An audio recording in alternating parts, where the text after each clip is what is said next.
Hi guys, hope you're well. We're going to dive straight into taboo number 7, which is the hijab and sexuality.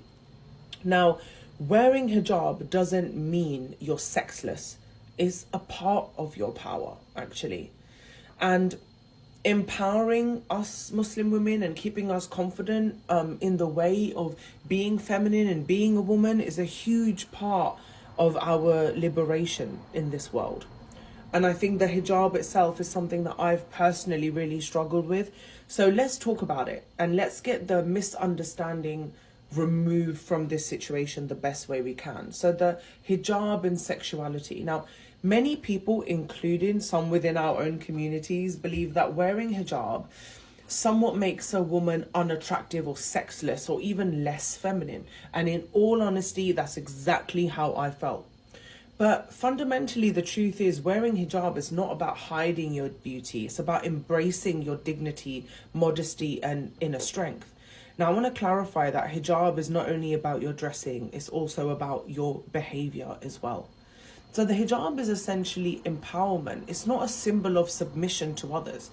It's a choice to submit to Allah alone, even though society makes us feel it's a submission to society. So we are told to tell believing men and women to lower their gaze and guide their private parts and not display their adornment except which is apparent. For example, your face.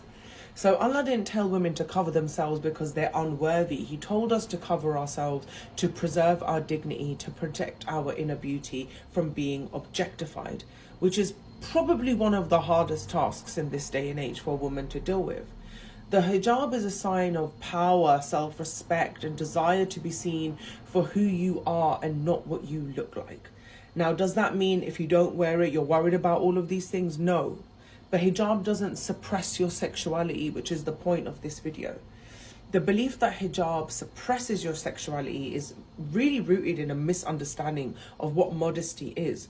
Modesty in Islam is not about being invisible. It's about choosing where and how you express yourself, where you open up, in what environments. So you're still a whole woman, full of desires and energy and dreams, and the hijab allows you to express yourself on your terms without being on society's terms. Doesn't make you better or less than anyone else. Modesty doesn't mean you're closed off as a person. It means you're sacred and you're teaching the world to approach you with respect. So wearing hijab isn't about denying your sexuality, it's about owning it and presenting it with dignity. Now, you decide when you share your beauty, both inner and outer. So